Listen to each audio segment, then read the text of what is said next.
گزارے کیسے زندگی،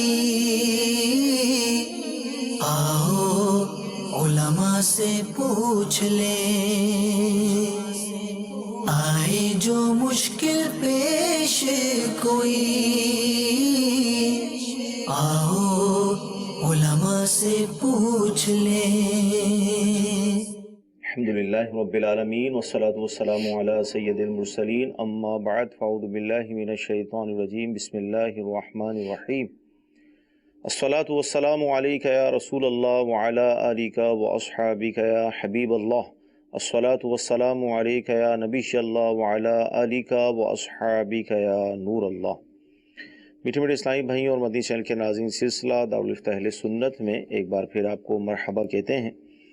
ابتداً درود پاک کی فضیلت عرض کی جاتی ہے کہ فرمان مصطفیٰ صلی اللہ تعالی علیہ وسلم ہے، جو مجھ پر شب جمعہ اور روز جمعہ 100 بار درود پاک پڑھے، اللہ تعالیٰ اس کی 100 حاجتیں پوری فرمائے گا، 70 آخرت کی اور 30 دنیا کی۔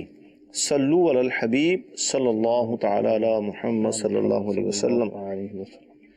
مدنی چینل کے ناظرین، اس سلسلے کی برکت سے یقیناً ہمارے علم میں اضافہ ہوتا ہے اور بہت سارے مسائل سیکھنے کو ملتے ہیں۔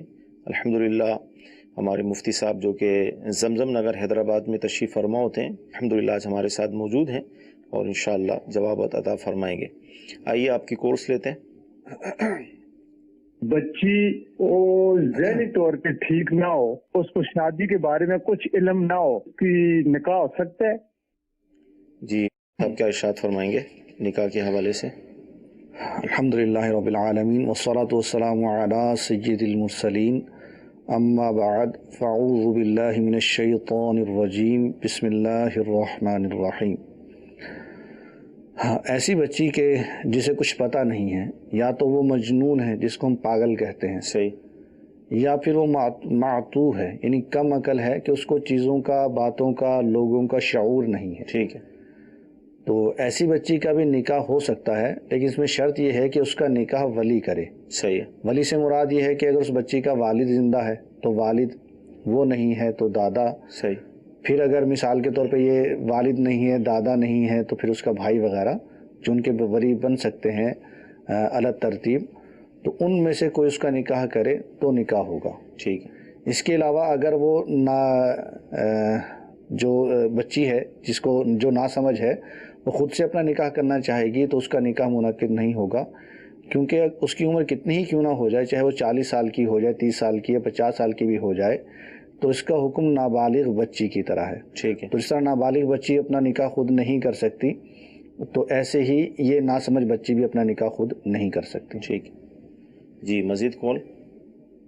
کمپنی میں کام کرتا ہوں جو کہ اپنی میڈیسنز ڈاکٹر کے ساتھ لین دین کر کے بیچتی ہے، مثلا ان کو تحفے تحائف دیتی ہے، ان کو کیش اور چیک دیتی ہے، پھر ڈاکٹرز ان کی میڈیسن پرسکرائب کرتے ہیں۔ تو برائے مہربانی مجھے یہ مسئلہ درپیش ہے کہ میری سیلری کیا حلال ہے یا حرام؟ کیا فرماتے ہیں؟ دو چیزیں ہیں، ایک تو یہ طریقہ کار جو رائج ہو چکا ہے، ٹھیک ہے، اور اس طریقہ کار کی وجہ سے جو بالواسطہ ہے، کہ بلا واسطہ تو نہیں ہے بلکہ بالواسطہ جو شکار ہو رہے ہیں، غریب عوام شکار ہو رہے ہیں۔ ٹھیک ہے۔ ایک تو طریقہ کار ہے، اور دوسرا ہے ان کی سیلری کا مسئلہ کہ ان کی جو تنخواہ ہے یہ حلال ہوگی یا نہیں ہوگی۔ ٹھیک۔ تو تنخواہ کے بارے میں تو سادہ سا جواب یہ ہے کہ ان کا اگر اجارہ جائز کام پر ہے، اور اجارہ جائز کام پر ہی ہوتا ہے، صحیح، کہ ان کا جو کام ہوتا ہے وہ ڈاکٹرز کے پاس جانا ہوتا ہے، ان کو میڈیسن دکھانی ہوتی ہے اور ڈاکٹروں کو قائل کرنا ہوتا ہے کہ ہماری میڈیسن کے یہ فوائد ہیں، اس میں اتنی چیزیں پائی جاتی ہیں، اور ڈاکٹر کو مائل کرنا ہوتا ہے کہ آپ ہماری میڈیسن کو لکھیں۔ صحیح۔ تو ڈاکٹر کو ان کی میڈیسن پسند آتی ہے اور اچھی لگتی ہے تو وہ لکھتا ہے۔ تو بنیادی طور پر ان سیلز ایجنٹس کا یہی کام ہوتا ہے، میڈیکل ریپس ان کو کہا جاتا ہے، تو ان کا یہی کام ہوتا ہے۔ تو یہ کام تو فی نفسی ہی درست ہے، ٹھیک ہے، اور یہ یہی کام کرتے ہیں تو اس کام کی اجرت لینا بھی جائز ہے۔ اگر اجارہ ان کا اس کام پر ہوا ہے، یہ وقت صحیح طور پر دے رہے ہیں، تو تنخواہ لینا بھی ان کا جائز ہو جائے گا۔ ٹھیک ہے۔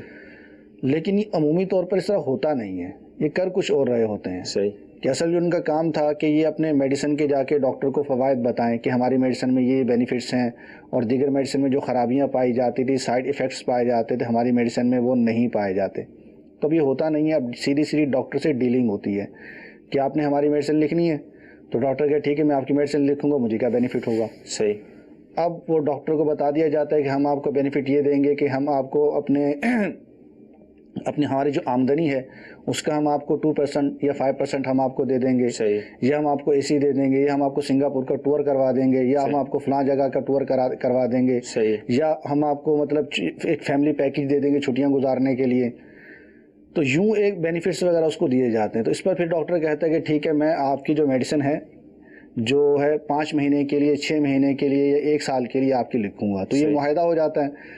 اس کے بدلے میں وہ کمپنی جو ہے وہ پیکج دیتی ہے ڈاکٹر کو, ڈاکٹر جو ہے میڈیسن لکھتا ہے. صحیح. تو اب بظاہر تو یہ معاملہ یہ لگتا ہے کہ اس میں انہوں نے پیکج دیا, ڈاکٹر نے لکھا, اور اس میں یہ نہیں دیکھتے کہ اس میں اس کے نقصانات کتنے ہیں. ایک تو یہ ہے کہ یہ ڈاکٹر کو یہ دینا, یہ کس مقصد کے لیے دینا ہے؟ یہ دینا شرعاً رشوت ہے. صحیح. یہ ناجائز ہے. ڈاکٹر کا لینا ناجائز ہو گیا, ان کا دینا ناجائز ہو گیا. صحیح. اب کمپنی کبھی بھی جو بھی کمپنیز وغیرہ ہوتی ہیں یہ ہمیشہ کمانے کے لیے ہوتی ہیں, پیسے بانٹنے کے لیے نہیں ہوتی ہیں, نہیں ڈاکٹروں کے بھلے کے لیے ہوتی ہیں, نہیں عوام کے بھلے کے لیے ہوتی ہیں. تو جب یہ ڈاکٹرز کو پیسہ دے رہی ہیں, ایک بڑی کوانٹٹی کے اندر پیسہ دے رہی ہیں, تو یہ انہوں نے پیسہ جو ہے عوام سے نکلوانا ہے. اس کے اعتبار سے میڈیسن مہنگی کر دیتے ہیں.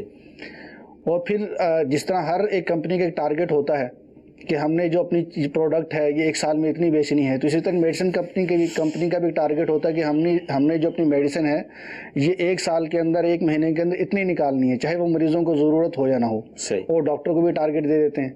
اب اگلے مریض کو ضرورت ہو یا نہ ہو, ڈاکٹر اس کو میڈیسن لکھ دیتا ہے. صحیح.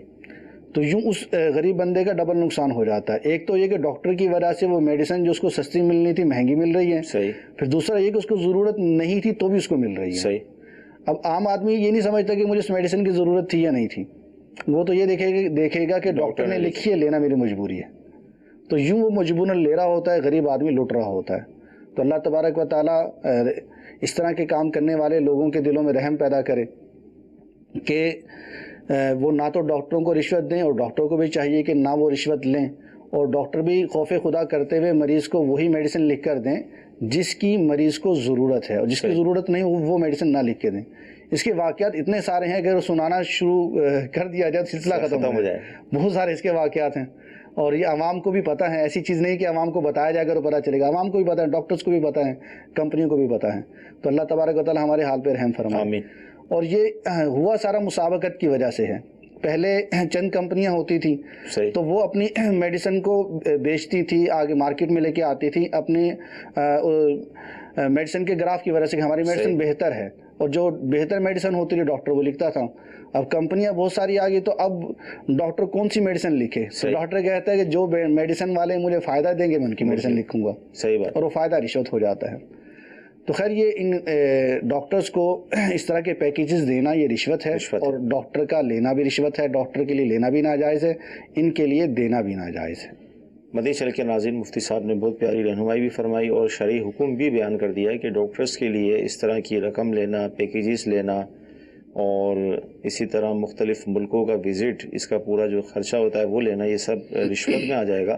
یعنی آپ ہی دیکھیں کہ فی نفسی ہی عوام بھی, ہم لوگ ڈاکٹر کے پاس اس لیے جاتے ہیں کہ جو ہمیں مرض تھا ہمیں اس کی میڈیسن ملے, اس کی ہمیں دوائی ملے. لیکن بدقسمتی ہے کہ یہ بھی کسی دور کے اندر ایک مقدس شعبہ رہا, یعنی خیر خواہی کا شعبہ رہا کہ اس میں امت کی خیر خواہی کی جائے گی, اور اچھے ڈاکٹرز جو ہے وہ پیدا ہوئے اور انہوں نے اس طرح کا سلسلہ کیا. لیکن آہستہ آہستہ اس کو بھی دیمک لگ گئی, اور یہ بھی اب عجیب و غریب مطلب معاملہ ہو گیا. اس کے اندر رشوت نے گھر کر لیا, اور یوں بجائے اس کے کہ مریض کو شفا ملے, اس کو اچھی میڈیسن ملے, اب اس کو کچھ اور مل رہا ہے. یہی وجہ ہے کہ مرض سے شفا حاصل نہیں ہوتی, اور لوگ اسی طرح ان کا پیسہ جو پانی کی طرح خرچ ہو رہا ہوتا ہے. اللہ تعالیٰ اس شعبے میں جو بھی اس طرح کے لوگ ہیں کہ جو خیانت کر رہے ہیں, اللہ ان کو ہدایت دے, اور جو یہ شعبہ جس مقصد کے لیے قائم کیا گیا تھا, ایک کاش وہ دوبارہ دور آ جائے اور لوگوں کو سستی اور اچھی میڈیسن ملیں اور امراض سے شفا ملے. جی ہم اگلی کال لیں گے. بلکہ اس کے اندر ایک امام کا قول بھی ہے کہ العلم و علمان, علم الطبی و علم الادیان. جی, کہ علم دو ہی ہیں, یہ میڈیکل کا علم یعنی طب کا علم اور دین کا علم. سبحان. کہ دین کا جو علم ہے یہ بندے کی آخرت کو بچاتا ہے, بندے کی روح کو بچاتا ہے, اور بندے کے ایمان کو بچاتا ہے. ٹھیک ہے. اور جو طب کا علم ہے یہ بندے کی جان کو بچاتا ہے. سبحان اللہ. اور یہ دونوں علم ہی اس اعتبار سے اہم ہیں. تو آج کل اللہ تبارک و تعالی ہم سب پر رحم فرمائے، ہمارے ایمان کو سلامت رکھے۔ آمین۔ آج کل یہ دونوں علم ہی زوال پذیر ہیں، دین کا علم بھی زوال پذیر ہے اور طب کا علم بھی حقیقت کے اعتبار سے زوال پذیر ہے۔ جی کچھ ایس ایم ایس بھی شامل کرتے ہیں۔ حضور ارشاد فرمائیں کہ یہ ہمارے فضیل بھائی ہیں، مسافر کیا جمعہ پڑھا سکتا ہے؟ جی مسافر جمعہ پڑھا سکتا ہے، اس میں حرج نہیں ہے۔ اصل یہ ہے کہ مسافر پر جمعہ فرض نہیں ہے، ٹھیک ہے، کہ اگر وہ جمعہ نہیں پڑھتا تو گناہ گار نہیں ہے، لیکن اگر وہ پڑھے گا تو یہ فرض ہی ادا ہوگا، ٹھیک ہے، نفل ادا نہیں ہوگا۔ ٹھیک ہے۔ تو جب وہ پڑھے گا فرض ہی ادا ہوگا، تو جیسے پڑھنے سے فرض ادا ہوگا ویسے ہی پڑھانے سے بھی فرض ہی ادا ہوگا۔ اصل میں کثر کی وجہ سے شاید ذہن بنتا ہوگا کہ مسافر کی تو کثر ہوتی ہے، اب یہ جمعہ اگرچہ اس میں کثر تو نہیں ہے لیکن کہیں کثر والا آپشن تو نہیں ہے اس میں بھی کوئی؟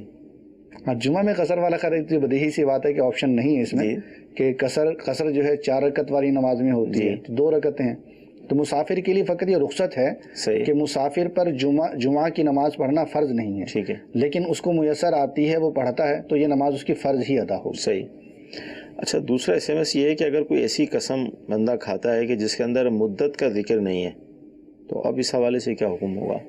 اس کو توڑنے کے حوالے سے یا نہ توڑنے کے حوالے سے؟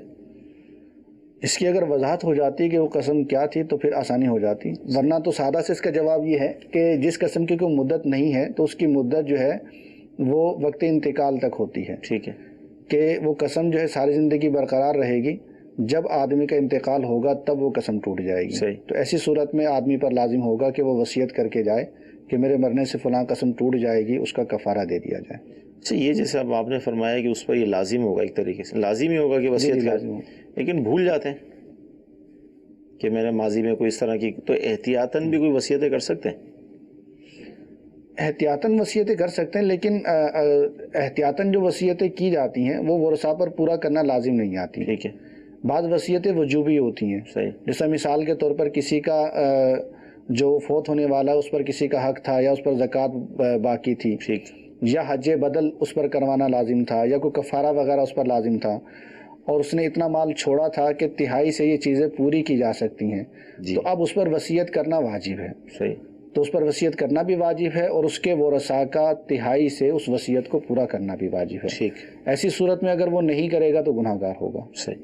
اور جو احتیاطی وصیتیں کی جاتی ہیں تو یہ احتیاطی وصیتیں کرنا بھی مستحب ہوتی ہیں اور ورثاء پر پورا کرنا بھی ان کا واجب نہیں ہے۔ ٹھیک جی، اگلی کال لیں گے۔ میرے والد کی ڈیتھ ہو گئی تھی، ان کے بینک میں پیسے پڑے ہوئے تھے، تو وہ پیسے جو تھے وہ ہمارے پہ، میری والدہ اور مجھ پہ واپس آ گئے۔ تو بینک میں جو پیسے پہ انٹرسٹ تھا والد کا، وہ نہ والد نے لیا اور نہ والدہ لینا چاہتی ہیں۔ تو اب وہ جو پیسہ ہے وہ تقریباً 35 سے 40 ہزار بنتا ہے، تو اس پیسے کا میں کیا کروں؟ کیا کریں سر اس پیسے کا؟ اس پیسے کے بارے میں حکم یہ ہے کہ یہ بغیر ثواب کی نیت کے شرعی فقراء پر صدقہ کر دیں۔ صحیح، اور اس میں ثواب کی نیت نہیں کر سکتے کہ یہ پیسہ ان کے لیے جائز نہیں ہے۔ جس طرح بندے کے جسم پر یا کپڑے پر نجاست لگ جاتی ہے تو کپڑے کو پاک کرنے کے لیے نجاست کو دھویا جاتا ہے، صحیح، تو ایسے ہی یہ رقم بھی ان کے لیے مل کے خبیث ہے اور ایک طرح کی نجس ہے، تو اسے چھٹکارا پانا ہے، تو چھٹکارا پانے کے لیے ان کو شرعی فقراء پر صدقہ کر دیں۔ ٹھیک ہے، یہ استعمال نہیں کر سکتے اسے، صحیح، اور نہ ہی اس میں ثواب کی نیت کر سکتے ہیں۔ ہاں ایک ثواب کی نیت ہو سکتی ہے، وہ یہ ہو سکتی ہے کہ اس نجس مال سے چھٹکارا پانے میں ثواب کی نیت ہو سکتی ہے، صحیح، کہ یہ عمل بھی ایک باعث ثواب عمل ہے کہ آدمی جان چھڑا رہا ہے حرام مال سے، صحیح، تو یہ ایک ثواب کا کام ہے، اس میں ثواب کی نیت کی جا سکتی ہے، اس میں حرج نہیں ہے، ٹھیک، لیکن صدقہ کرنے میں ثواب کی نیت نہیں کر سکتے۔ ٹھیک ہے جی، اگلی کال۔ آپ کے شہر بہاولپور سے عرض کر رہا ہوں، حامد رضا۔ ایک مسئلہ پوچھنا تھا کہ امام صاحب کے پیچھے ہم نماز پڑھ رہے ہیں اور مقتدی جو ہے مکمل رکعتیں ختم ہونے کے بعد امام صاحب جو سلام پھیرتے ہیں، مقتدی جو ہے وہ صرف گردن پھیر دے، لفظ سلام نہ کہے، کیا اس کی نماز ہو جائے گی؟ کیا فرماتے ہیں جو اس طرح کے ذکر و اذکار آتے ہیں نماز کے اندر، اس میں کیا ضروری ہے؟ اصل میں ذکر و اذکار تو نماز میں جو ہیں سنت ہوتے ہیں زیادہ تر، جیسے کہ نماز میں تسبیحات وغیرہ ہیں، رکوع سجود میں، اسی طرح تکبیرات انتقال وغیرہ ہیں، لیکن بعض چیزیں واجب ہوتی ہیں، فرض بھی ہوتی ہیں۔ صحیح، جس طرح تکبیر تحریمہ میں لفظ اللہ اکبر ہے، یہ واجب ہے۔ ٹھیک ہے، تو اسی طرح جو خروج بسنئی ہی ہے، اس کے اندر لفظ سلام واجب ہے۔ ٹھیک ہے، تو یہ لفظ سلام واجب ہے، اگر اس کو ادا نہیں کیا اور ادا کیے بغیر آدمی گردن گھما نماز سے باہر ہو گیا، یعنی گردن اس نے گھما دی اور اس کے بعد اس نے کوئی ایسا عمل بھی کر لیا کہ جو منافی نماز ہوتا ہے، گردن گھمانا بھی بذات خود منافی نماز ہے، تو اس نے ایسا عمل کر لیا کہ جو اس کو تحریمہ نماز سے باہر کر دیتا ہے، تو اب ایسی صورت میں اس پر اس نماز کا اعادہ واجب ہو جائے گا۔ اس میں جیسے ایک تو وہ خود اکیلا نماز پڑھ رہا ہے، دوسرا جماعت کے ساتھ پڑھ رہا ہے، دونوں میں فرق ہوگا؟ اصل میں اکیلا نماز پڑھ رہا ہے یا جماعت کے ساتھ نماز پڑھ رہا ہے، ترک واجب جو بھی ہوگا تو اس میں ازالہ نہیں ہے کوئی چیز کا، ازالہ نہ ہونے کی صورت میں دونوں صورتوں میں اس پر وہ نماز واجب الادا ہو جائے گی، اگر امام کے پیچھے بھی ہے تو بھی وہ نماز واجب الادا ہو جائے گی۔ مدنی چل کے ناظرین اس سے اندازہ لگائیں کہ ہو سکتا ہے کہ بعض کے لیے یہ بات آج پہلی دفعہ ہو، نئی تو ان کے لیے ہوگی، ورنہ یہ تو بات ظاہر پرانی ہی ہے، کتابوں میں لکھی ہے، علماء سکھاتے چلے آئے، آج بھی سکھایا جا رہا ہے، لیکن ہماری بدقسمتی ہے، محرومی ہے کہ ہم نماز کے احکام سیکھنے کے حوالے سے سنسیئر نہیں ہے، سنجیدہ نہیں ہے، جس کی وجہ سے بعض اوقات کوئی بات پتہ چلتی ہے تو ہم کہتے ہیں یار یہ تو آج ہی پتہ چلا ہمیں، حالانکہ ظاہر ہم نے سیکھا ہی نہیں نا۔ تو نماز کے احکام سیکھنے کی بھرپور کوشش کریں، کتابیں موجود ہیں، اللہ تعالیٰ کی رحمت سے سلسلے موجود ہیں جو آپ کو دکھائے جاتے ہیں، جس میں ہمیں چوٹ لگتی ہے کہ یار ایسا بھی ہے۔ تو مدنی التجا ہے کہ دعوت اسلامی کا مدنی ماحول اللہ تعالیٰ کی رحمت سے ایک بہت بڑی نعمت ہے ہمارے لیے، اس مدنی ماحول کے آپ قریب آئیں، مدنی قافلوں کے مسافر بنیں، مدنی قافلوں میں باقاعدہ جدول ہے ظہر کی نماز کے بعد جس میں نماز کے احکام ہی سکھائے جاتے ہیں۔ اچھا حضور یہ ارشاد فرمائیں، جیسے نماز بعض اوقات یہ ہوتا ہے کہ ہم تو بچپن سے پڑھ رہے ہیں اور آپ آج بتا رہے ہیں آپ لوگ، تو اس میں کیا فرمائیں گے؟ اصل میں یہ ایک بیوقوفانہ سوال ہے، بیوقوفانہ سوال سے مراد ہے کہ آپ بیوقوفانہ ہے، اس کا مطلب یہ نہیں ہے، مراد ہے کہ کم عقلی کا سوال ہے دراصل یہ، صحیح، کیونکہ علم جو ہے ہمیشہ سیکھنے سے آتا ہے، ٹھیک، دنیا کا ہمیں کوئی بھی کام جو کرنا پڑتا ہے وہ سیکھنے کے بعد ہی کرنا پڑتا ہے، صحیح، اور علم کا مطلب سیکھنا ہی ہے۔ ٹھیک ہے، جس طرح ایک موٹر سائیکل مکینک بھی ہے تو اس کو بھی موٹر سائیکل ٹھیک کرنا خود بخود نہیں آتی، اس کو بھی سیکھنا پڑتی ہے۔ دنیا کا کوئی کام ہم بغیر سیکھے نہیں کر سکتے، چاہے ہماری کتنی عمر کیوں نہ ہو جائے، تو علم دین ہمیں بغیر سیکھے کیسے آ سکتا ہے، صحیح، چاہے ہماری کتنی عمر کیوں نہ ہو جائے۔ تو اب اس میں یہ کہنا کہ اتنا عرصہ ہو گیا ہمیں تو پتہ نہیں چلا، تو پتہ کیسے چلے گا؟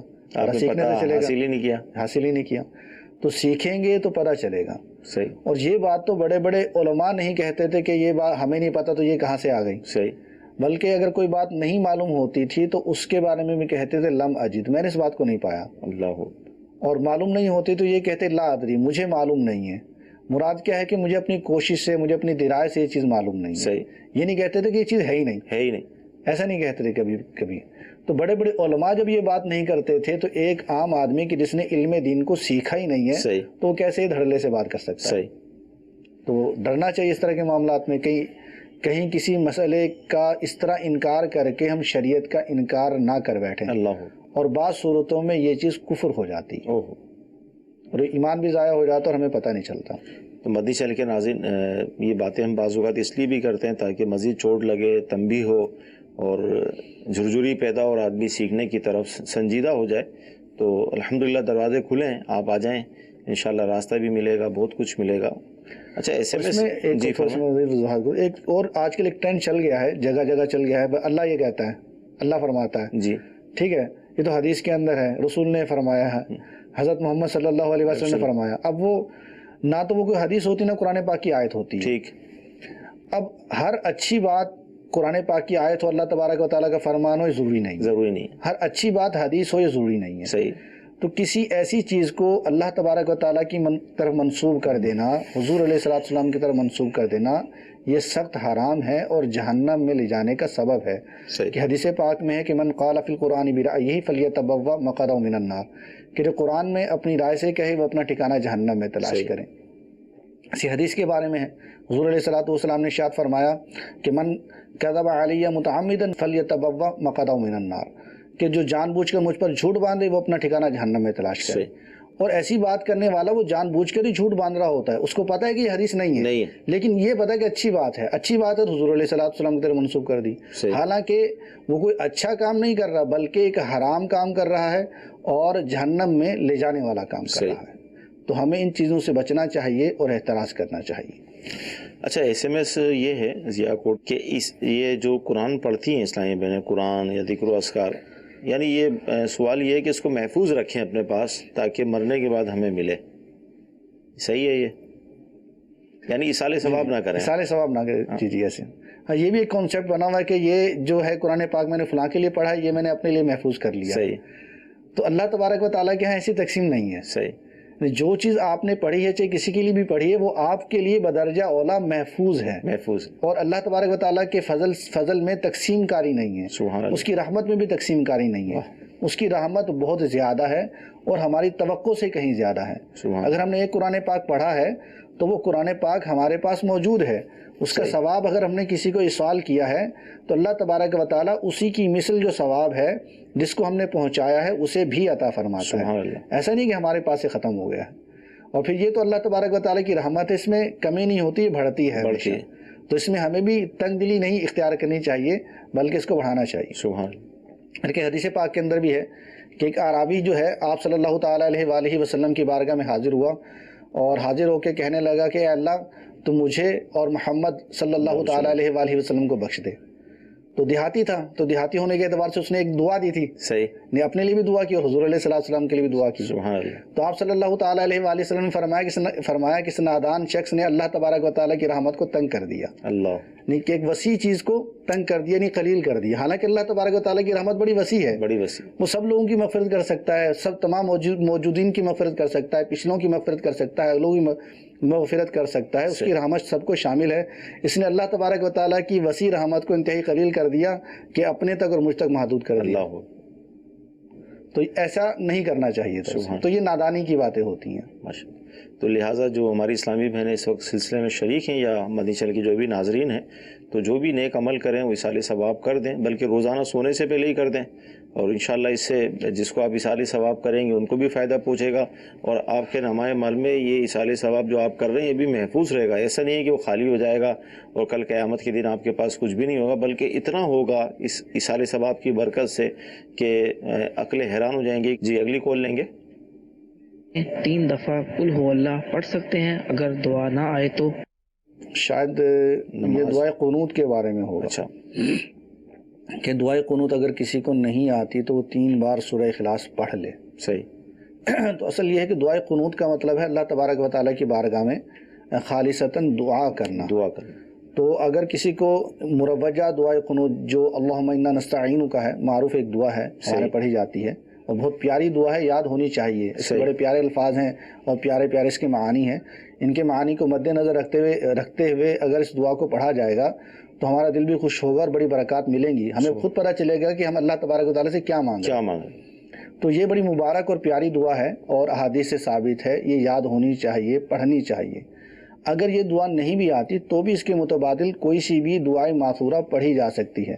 اور ایسی دعائیں بھی پڑھی جا سکتی ہیں جو قرآن پاک کے اندر مذکور ہیں، جیسے رب اجعلنی والی ہے، ربنا آتنا فی الدنیا ہے، یہ بھی پڑھی جا سکتی ہے. اسی طرح سورہ فاتحہ جو ہے یہ بھی ایک اللہ تبارک و تعالیٰ کی ثنا پر مشتمل ہے، تو بانیت دعا و ثنا اس کو بھی پڑھا جا سکتا ہے. کچھ نہیں آتا تو یہ چند الفاظ کہ اللہم اغفر لی یہ بھی پڑھ سکتے ہیں، رب اغفر لی یہ بھی پڑھ سکتے ہیں. اس سے بھی دعائے قنوت ہو جائے گی. صحیح. اور پھر یہ ہے کہ جو سورہ اخلاص ہے یہ بھی ثنا پر مشتمل ہے، اللہ تبارک و تعالیٰ کی توحید پر اور تعریف پر مشتمل ہے. تو دعائے قنوت کی جگہ پر اس کو بھی پڑھا جا سکتا ہے. اور 3 مرتبہ پڑھنا ضروری نہیں ہے، 1 مرتبہ بھی کافی ہے. اچھا، مثال کے طور پہ دعائے قنوت ہے، نماز جنازہ کی دعا ہے. عموماً ہم یہ دیکھتے ہیں کہ لوگ اس کا الٹرنیٹیو چاہتے ہیں کہ یار اگر یہ نہیں آتی ہو تو کیا کریں. تو یاد نہیں کریں، کوشش نہیں کریں اس کو یاد کرنے کی. بالکل کوشش کرنی چاہیے کہ جو دعا جس جگہ کی ہے تو علماء کرام نے اس کو اس جگہ پر برقرار رکھا ہے تو اس کی کوئی وجہ ہے کہ اس کے الفاظ ہی بڑے پیارے ہوتے ہیں، اس جگہ کے مناسب ہوتے ہیں. صحیح. نماز جنازہ کی دعا ہے اللہم اغفر لی حینا و میتنا، کتنی پیاری دعا ہے. اللہ ہمارے زندہ کو بخش دے، ہمارے مردہ کو بخش دے. تو یہ دعا یہاں کے مناسب ہے. ہمیں یہ دعا یاد ہونی چاہیے. صحیح. اگرچہ آلٹرنیٹ اس کا موجود ہے لیکن ہمیشہ کام کرنے کے لیے نہیں ہوتا ہے. جس طرح ہماری کوئی بھی چیز خراب ہو جائے، گھر میں بیٹھے ہیں بلب خراب ہو جاتا ہے، یا مطلب مثال کے طور پہ ایک موٹر خراب ہو جاتی ہے یا تار جل جاتی ہے، تو ہم ایک آلٹرنیٹ کرتے ہیں وقتی طور پہ کہ کوئی اور تار جوڑ کے اس کو چلا لیتے ہیں. تو آلٹرنیٹ ہوتا ہے وقتی طور پر، نہ کہ ہمیشہ کے لیے. کہ اگر ہمیشہ وہاں پر رکھیں گے تو نقصان ہو سکتا ہے. تو ایسے ہی یہاں پر ہم یہ تو خیر نہیں کہہ سکتے نقصان ہو سکتا ہے، لیکن جو بڑا فائدہ حاصل ہونا تھا اس کا نقصان. بہت پیاری بات ارشاد فرمائی ہے.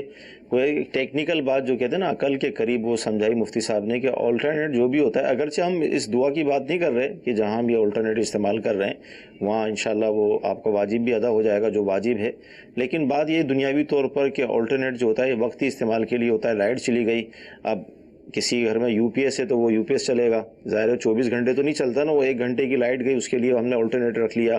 یا اگر بالفرض گاؤں گوٹ ہے یا اس طرح کا ایریا ہے تو موم بتی جلا لی یا گیس کی بتی جلا لی، لیکن ظاہر 12 گھنٹے تو اس پر ہمارے گھر کا گزر نہیں ہوتا. تو پتہ چلا کہ آلٹرنیٹ یہ عارضی ہوتا ہے، وہ مستقل حل کچھ اور ہوتا ہے. تو مدی چینل کے ناظرین سے ہم عرض کریں گے کہ جو بھی دعائیں شریعت نے جہاں جہاں پڑھنے کے لیے مقرر فرمائی ہیں آپ کوشش کر کے ان کو یاد کریں. گھنٹوں ہمارے موبائل پر گزرتے ہیں، دیگر چیزوں میں ہمارے گزر جاتے ہیں.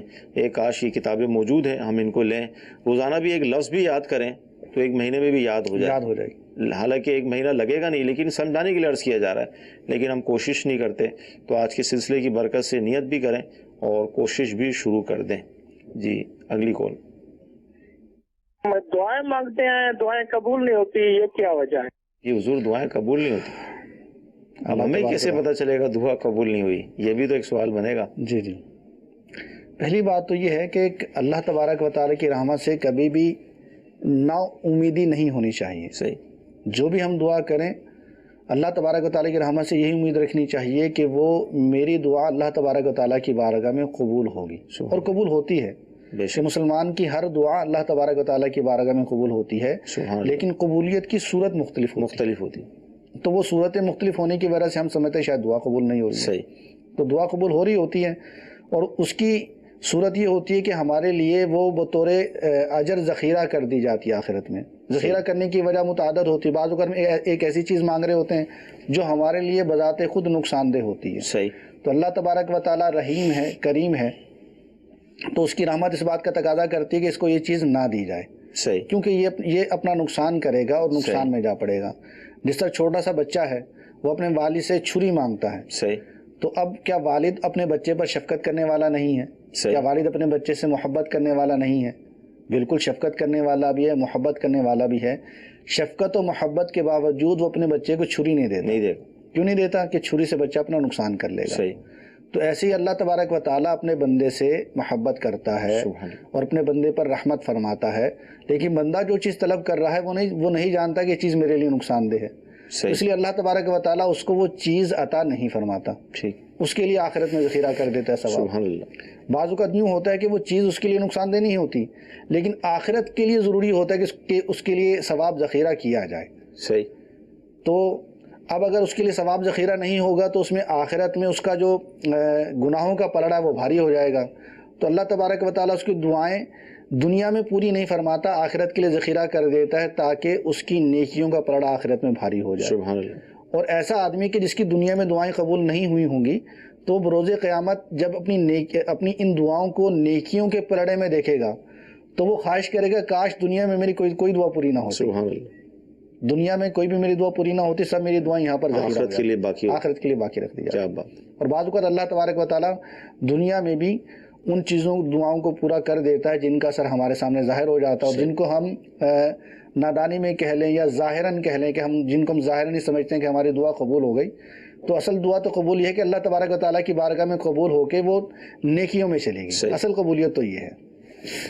مدینہ چینل کے ناظرین، ایک واقعہ مجھے چھوٹا سا یاد آ رہا ہے، خلاصہ اس کا عرض کروں دعا کے حوالے سے کہ ایک شخص تھا جس کی اولاد نہیں ہو رہی تھی، تو اس نے مستجاب پر جا کر خانہ کعبہ میں حاضر ہو کر اس مقام پر جہاں پر 70,000 فرشتے دعا پر آمین کہتے ہیں، دعا مانگی اولاد کی، اور نیک اولاد نہیں کہا. اس نے کہا یا اللہ اولاد نہیں، اولاد عطا کر دے. اللہ تعالیٰ نے اس کو اولاد عطا کر دی، بیٹا دیا اس کو. اور اس نے ظاہر امیر آدمی تھا تو اس نے بیٹے پر جو ہے وہ ہر طرح کی اس کی خواہش کو پورا کرنا، پیسے کی فراوانی، سارا سلسلہ ہوا، یہاں تک کہ جو بیٹا تھا وہ نافرمان ہو گیا. پھر اس کو کسی نے مشورہ دیا کہ باپ کی جو دولت ہے تمہاری ہی ہے، ظاہر وراثت میں جو تقسیم ہوتی ہے. اس کو کسی نے شاید یہ بھی مشورہ دے دیا کہ خانہ کعبہ آپ جائیں، وہاں جا کر دعا کریں، وہاں دعائیں قبول ہوتی ہیں. تو یہی بیٹا پھر وہاں پہنچا مستجاب پر اور اس نے اپنے باپ کے مرنے کی دعا کی. تو یہ اس طرح کے واقعات ہم مدنی چینل پر سنتے بھی ہیں، کتابوں میں موجود ہیں.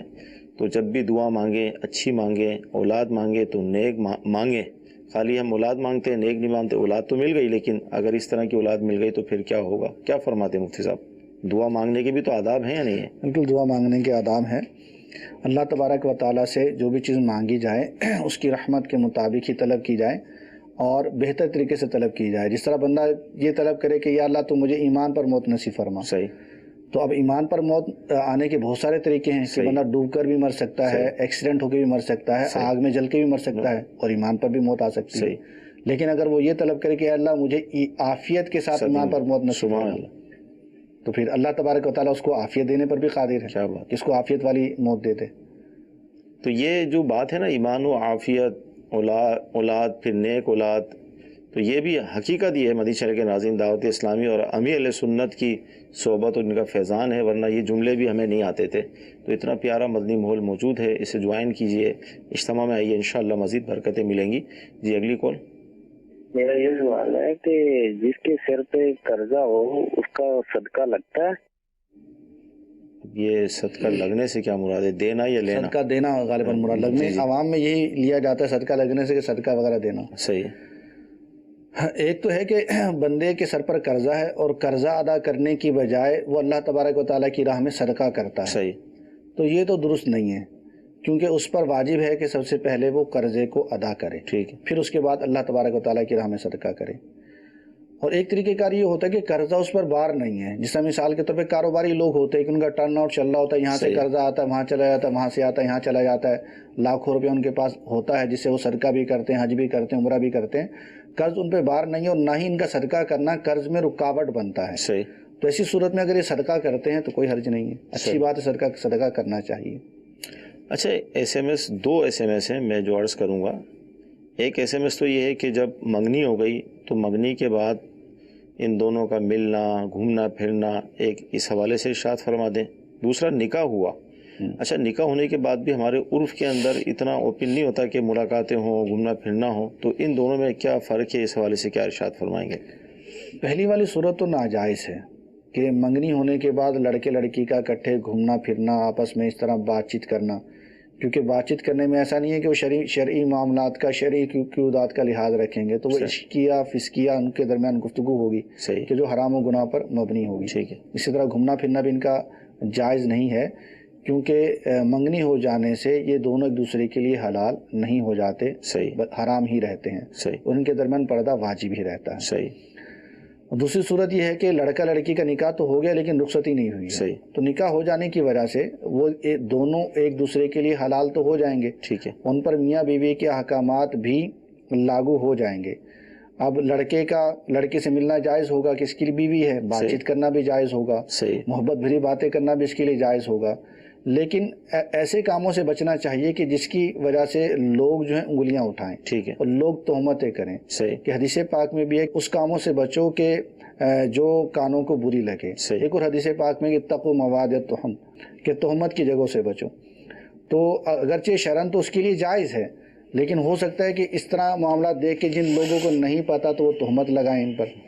تو تہمت سے بچنے کے لیے ان کو چاہیے کہ احتراز کریں، بچیں، جب تک لڑکی کی رخصتی نہ ہو جائے ان چیزوں سے دوری رہیں. ٹھیک ہے. اچھا، SMS یہ ہے کہ بچوں کو شیطان کہنا کیسا؟ شرارتیں کرتے ہیں. شیطان ویسے کہنا نہیں چاہیے، لیکن یہ کہ شیطان جو کہا جاتا ہے تو اس میں عرفی معنوں کو لیا جائے گا کہ جو لفظ جس زبان میں بولا جاتا ہے اس زبان کا عرفی معنی ہی مراد ہوتا ہے. ٹھیک ہے. تو ہم عام بول چال میں جب کسی کو شیطان بولتے ہیں تو وہاں مراد اس کا شریر ہونا، شرارت کرنا مراد لیتے ہیں، نہ کہ معاذ اللہ شیطان کی طرح اس کو کافر مراد لیتے ہیں. تو شریر بچہ ہوتا ہے اس کو کہتے ہیں کہ شیطان، تو اس شیطان کو روکو، چل ہٹ شیطان، بیٹھ جا شیطان. تو مراد اس کو شریر کہنا ہوتا ہے کہ شرارت کر رہا ہے. تو عرفاً یہی مراد ہوتی ہے، اس میں کوئی کفر وغیرہ نہیں ہے، البتہ بچنا چاہیے اس طرح کے الفاظ میں. اور اگر کوئی خدا نہ خواستہ شیطان کہہ کر اس کو شیطان کی طرح کافر مراد لیتا ہے اور جس بندے کو کہا گیا ہے وہ حقیقتاً مسلمان ہے تو پھر کہنے والے پر کفر لوٹے گا. اللہ. تو لہذا اس حوالے سے بھی احتیاط کی جائے اپنے بچوں کو. اگرچہ مفتی صاحب نے فرما دیا اس کا حکم، لیکن دیگر جو الفاظ ہیں وہ استعمال کر لی جائیں تو بہتر ہے، شریر یا اس طرح کے، تاکہ ہمارے منہ پر لفظ شیطان بھی بار بار نہ آئے، کیونکہ کوئی اچھا لفظ تو نہیں ہے اس حوالے سے. اس سلسلے میں ہم آخری کال لیں گے. سوال یہ ہے کہ کیا شکار کرنا جائز ہے اور شکار بندوق سے آدمی کر سکتا ہے؟ جی، شکار کے حوالے سے کیا حکم ہے؟ شکار جو ہے صحیح اور جائز مقصد کے لیے کیا جائے تو جائز ہے۔ صحیح اور جائز مقصد یہ ہے کہ شکار جو کرنے کا مقصد ہے وہ اس شکار سے نفع اٹھانا ہے، کہ حلال جانور ہے تو اس کو کھائے گا ہی، یا اس کو بطور گوشت کے بیچے گا، یا اگر مثال کے طور پہ حرام جانور ہی ہے لیکن اس کی کھال سے نفع اٹھایا جاتا ہے یا دیگر چیزوں سے نفع اٹھایا جاتا ہے اور وہ نفع اٹھانا جائز ہے اس لیے وہ شکار کرتا ہے تو بھی شکار کرنا اس کے لیے جائز ہے۔ اور اگر کوئی صحیح مقصد نہیں ہے، جائز مقصد نہیں ہے، تفریح ہے، فقط تفریح مقصد ہے، تو پھر ایسی صورت میں بلا وجہ شرعی یہ جانور کو ایذا دینا ہے، تکلیف دینا ہے، اور یہ حرام اور گناہ ہے۔ جہاں پر قانونی پابندیاں ہوتی ہیں، اگرچہ شکار جائز ہے لیکن پابندیاں بھی ہوتی ہیں، تو وہاں کیا ہوگا؟ جہاں قانونی پابندیاں ہوں تو وہاں شکار نہیں کرنا چاہیے، کیونکہ قانونی پابندی کی بنا پر دو میں سے ایک کام اس کو کرنا پڑے گا۔ صحیح، یا تو شکار کرنے کے لیے اس کو رشوت دینا پڑے گی، رشوت دینا حرام و گناہ ہے، اور اگر رشوت نہیں دے گا تو اس کو پکڑا جائے گا اور ذلیل کیا جائے گا، اور اپنے آپ کو بذات خود بخوشی ذلت پر پیش کرنا یہ بھی شریعت میں حرام ہے۔ مدنی چینل کے ناظرین، سلسلہ ہوا، اللہ تعالیٰ کی بارگاہ میں دعا ہے کہ اللہ تعالیٰ آج کا ہمارا سلسلہ اپنی بارگاہ میں قبول فرمائے، جو سنا ہے جو سیکھا ہے اس پر عمل کرنے کی توفیق عطا فرمائے، آمین۔ صلو علی الحبیب صلی اللہ تعالی علی محمد۔ گزارے کیسے زندگی، آؤ علماء سے پوچھ لیں، آئے جو مشکل پیش کوئی، آؤ علماء سے پوچھ لیں۔